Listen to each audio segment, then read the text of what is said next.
Olá, muito boa noite para você. São 19 horas e 13 minutos e o SBT News desta quarta-feira já está começando. Dá só uma olhada nos destaques de hoje. Desencontro na retomada das aulas em Santa Catarina. Enquanto algumas cidades determinam os protocolos de volta, outras já divulgam que não vai ter aula presencial esse ano. Agora é para valer. Sancionada a lei que muda o Código Brasileiro de Trânsito e aumenta o limite de pontos para perder a Carteira Nacional de Habilitação. Esperança no tratamento da atrofia muscular espinhal, a AME, e é de Santa Catarina a primeira criança a receber o medicamento em fase de testes no Brasil. O SBT News já está no ar.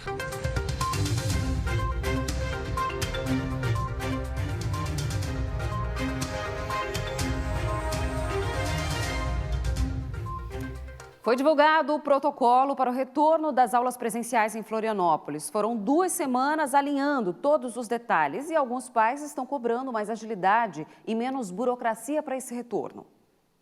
Aprovado pelo Comitê Estratégico de Retorno às Aulas, o protocolo para a retomada das atividades em Florianópolis foi criado. Nele estão todas as recomendações necessárias para receber os alunos.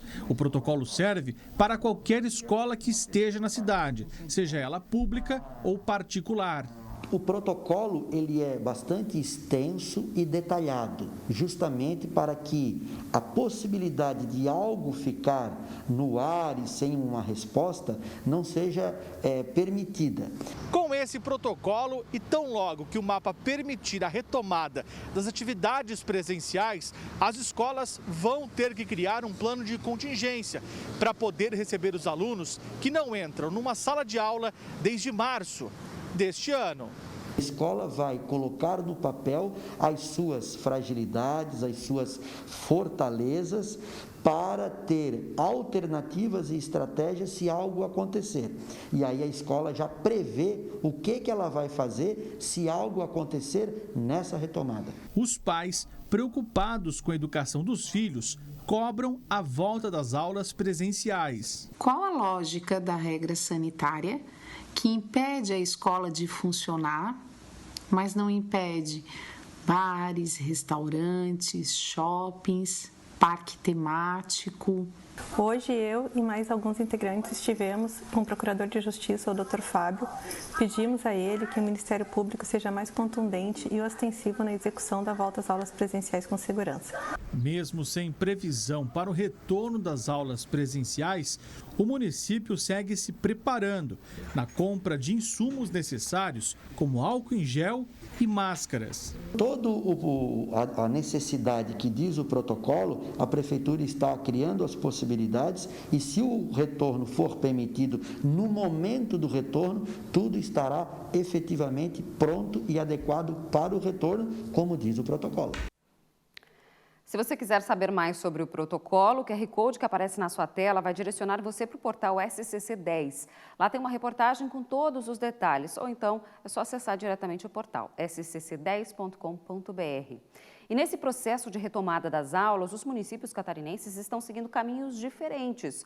No sul do estado, por exemplo, 15 cidades decidiram que as atividades não presenciais seguem até o fim do ano letivo de 2020. O repórter Marco Búrigo é quem traz as informações para a gente. Essa decisão foi tomada após um encontro entre representantes da Secretaria de Educação e também da Secretaria de Saúde com os 15 municípios da região do extremo sul de Santa Catarina. Nesse encontro foi debatida a deliberação sobre o retorno às aulas ano base 2020, ainda esse ano, e também a reativação do convênio do transporte escolar ano base 2020 proposto pelo governo do estado. Ficou definido que o melhor a se fazer agora é não retomar as aulas presenciais para não colocar em risco a vida dos alunos e também das famílias dos alunos. Nesse encontro ficou definido também que é o momento certo para se debater os protocolos já para o retorno às aulas presenciais em 2021, com a possibilidade dessa retomada acontecer no mês de janeiro, logo no começo do ano. Segundo a Federação Catarinense dos Municípios, existe um impacto e um prejuízo muito maior ficar nesse impasse de retorno ou não retorno das aulas presenciais. Ainda segundo a Coordenação de Políticas Públicas da AMESC, aqui no extremo sul catarinense, nos próximos dias haverá encaminhamento sobre a questão do transporte dos alunos que terão o suporte pedagógico ainda nesse final de ano, aqueles alunos que estão com dificuldade de aprendizagem. E essa retomada acontecerá de maneira individualizada e com a possibilidade desse transporte público dos alunos, do transporte dos alunos da rede estadual. Marco Búrigo para o SBT News. E na maior cidade do estado, a Prefeitura de Joinville divulgou um novo decreto que fala sobre as restrições e o isolamento social por causa da pandemia. O decreto mantém cinemas, teatros, casas noturnas fechados, além de shows e eventos com reunião de público suspensos. Essa nova determinação começa a valer hoje por mais 7 dias. Já os estabelecimentos comerciais continuam com limite de 50% da capacidade de público. Além disso, a suspensão de atividades previstas no decreto não se aplica aos eventos realizados nas modalidades drive-in ou drive-thru, reuniões familiares, corporativas e políticas, desde que sempre se respeite todas as normas vigentes. Lembrando que já são quase 22 mil casos confirmados na cidade desde o início da pandemia, sendo que 20.500 pessoas já estão recuperadas da doença. Vamos atualizar agora, então, a situação dos casos de coronavírus aqui no estado. Santa Catarina já tem 229.910 casos confirmados de Covid-19. 2.940 é o número de mortes, pessoas que já morreram até agora com a doença. 13 mortes de ontem para hoje e a ocupação dos leitos de UTI está nesse momento em 57,7%. E dá uma olhada nesse caso agora que aconteceu no Vale do Itajaí. Um homem que precisava de um exame de endoscopia foi até a Secretaria de Saúde de Indaial lá no ano de 2017 para agendar o procedimento. Porém, ele acabou morrendo em 2018 por complicações de saúde. O detalhe é que nessa semana, após 3 anos de espera, os familiares receberam o contato para a realização daquele exame que tinha sido agendado.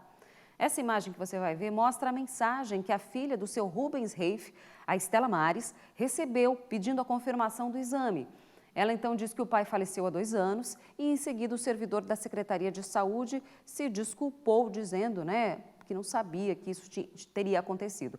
A filha do seu Rubens, a Estela Mares, gravou um depoimento onde ela relata a indignação pela demora no atendimento. Olha o que ela disse.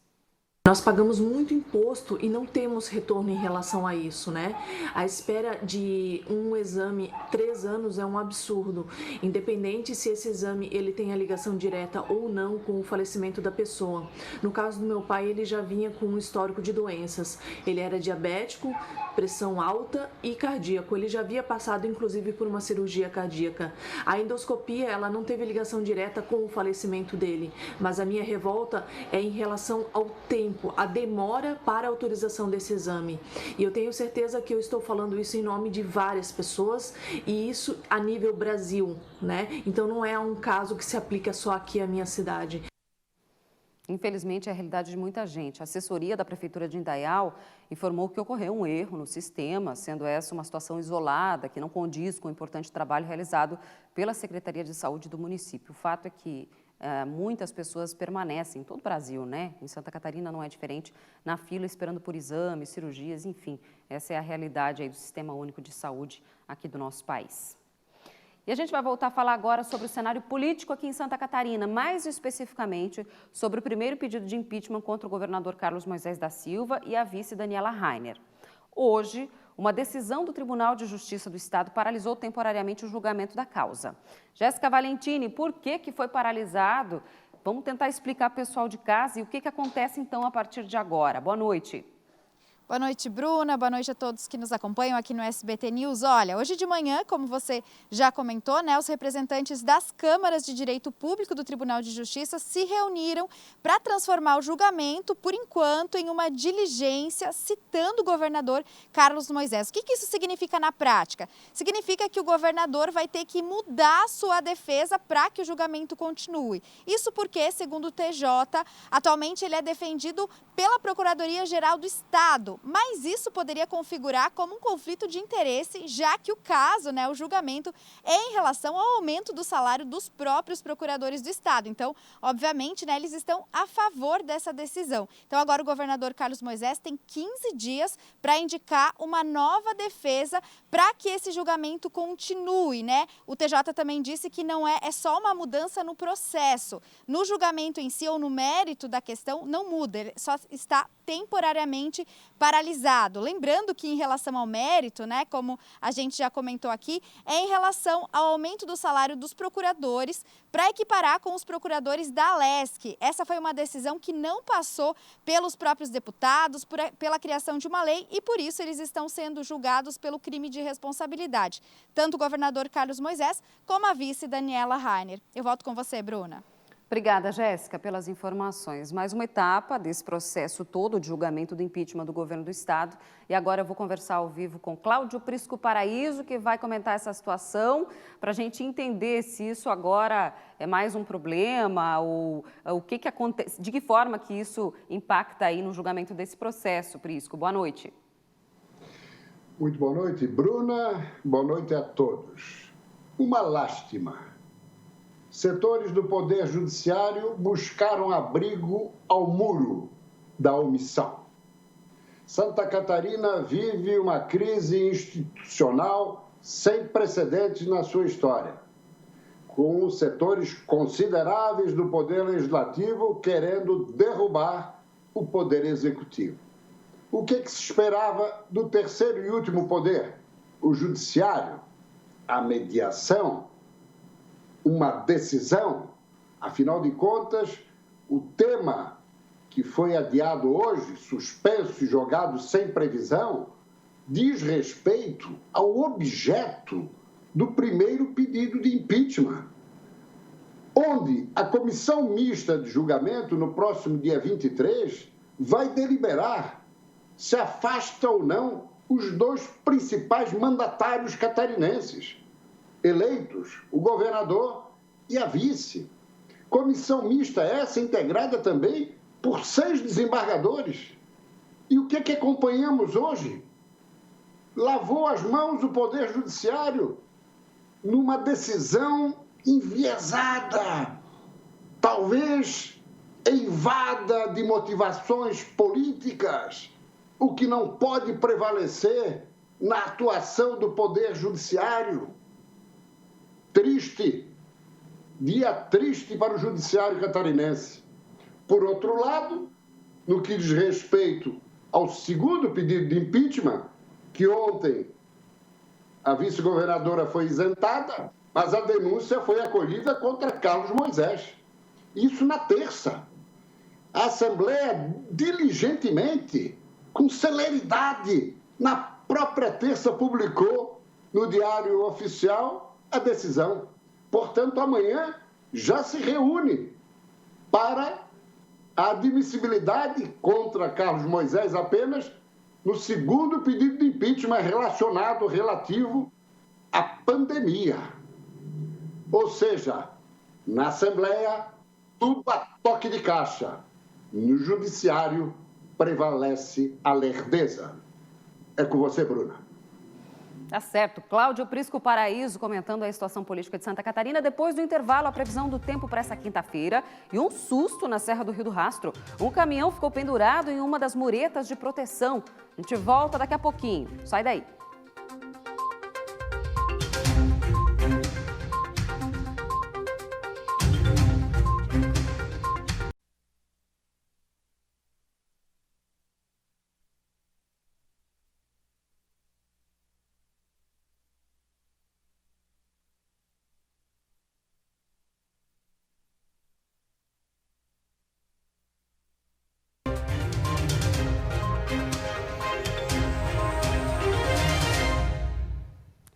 De volta e com uma boa notícia para os portadores da atrofia muscular espinhal, a AME.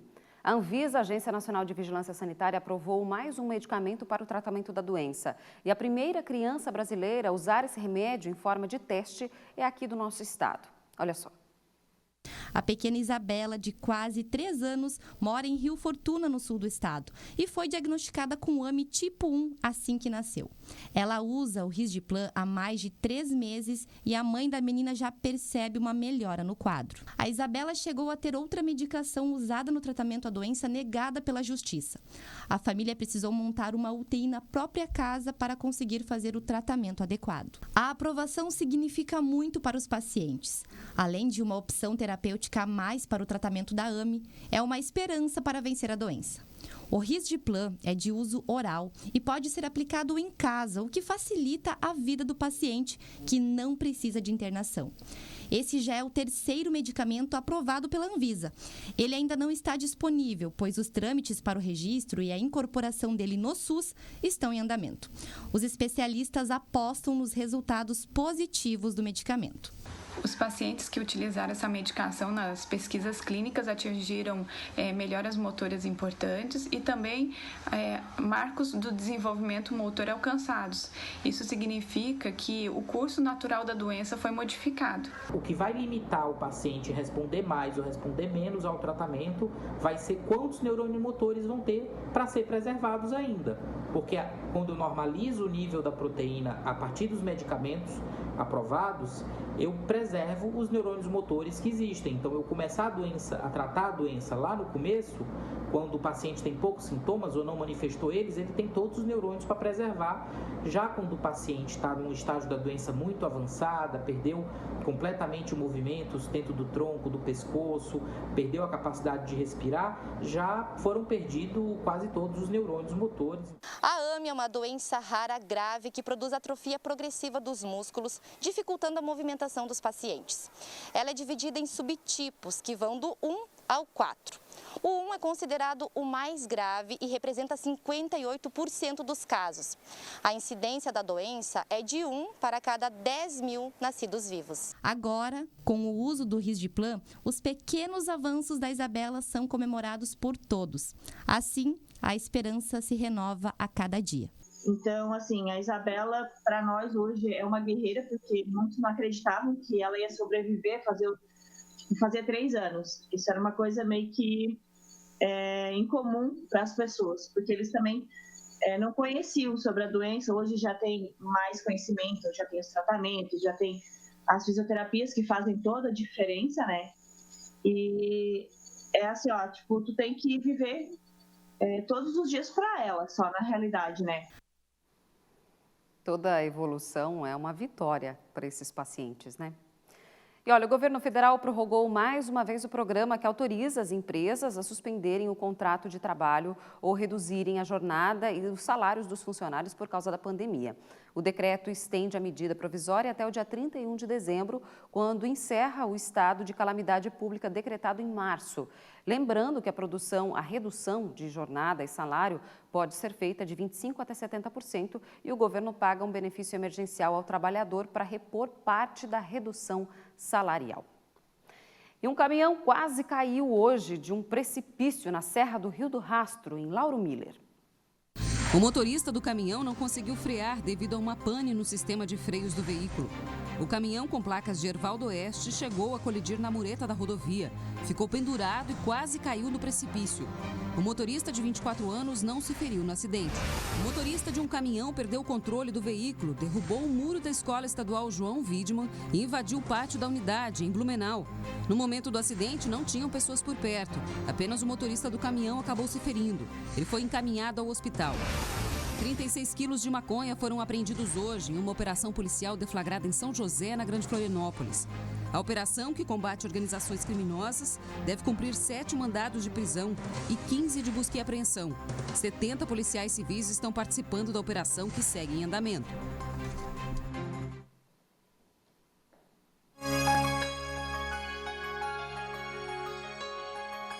Depois de uma quarta-feira de sol e temperaturas mais altas, a quinta chega trazendo nebulosidade e chances de chuva para Santa Catarina.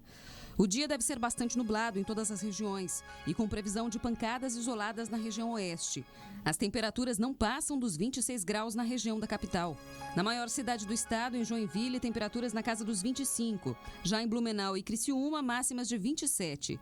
Em Lages, na Serra, os termômetros não passam dos 26. Já em Chapecó, chegam aos 32 graus. Foi publicada hoje no Diário Oficial uma nova lei sancionada pelo presidente Jair Bolsonaro que muda o Código de Trânsito Brasileiro, aumentando o limite de pontos para a perda da Carteira Nacional de Habilitação. Com a nova lei, o motorista pode ter a carteira suspensa depois de perder até 40 pontos da CNH. A nova lei também aumenta a validade da carteira de motorista para 10 anos para condutores com até 49 anos. As novas regras passam a valer daqui a 180 dias. E esse é um dos destaques do portal de notícias de Santa Catarina, o SCC10. E aqui você pode conferir mais detalhes a respeito desse assunto, saber todos os pormenores para você ficar por dentro, né? Para saber quando você vai fazer a sua renovação da carteira, se isso vai passar a valer para você ou não. Aqui no SCC10 você encontra todos os detalhes, fica por dentro de todo esse assunto. E olha, além disso, ao todo, a gente tem aqui também uma situação que aconteceu em Florianópolis, bem bacana, e que a gente quer mostrar para você de casa e que você vai encontrar no SCC10. É uma soltura de pinguins, isso mesmo, eles foram soltos na praia de Moçambique, aqui na capital. Foram devolvidos ao habitat hoje de manhã pela ONG R3 Animal. Esse já é o terceiro grupo liberado esse ano, desde o mês de abril, quando começa a temporada anual de migração dos pinguins. Eles saem da Patagônia, Argentina, e chegam ao litoral catarinense, principalmente entre os meses de junho e agosto. Os pinguins que encalham nas praias, na grande maioria, são animais jovens que estão em seu primeiro ano de vida e encaram pela primeira vez essa longa viagem de migração. Muitos deles acabam sendo resgatados e aí cuidados pela ONG e agora, como a gente está vendo, sendo devolvidos ao mar. Que imagem linda, né? Eu vou ficando por aqui. Obrigada pela sua companhia. Amanhã a gente volta a se encontrar. Boa noite para você. Até lá.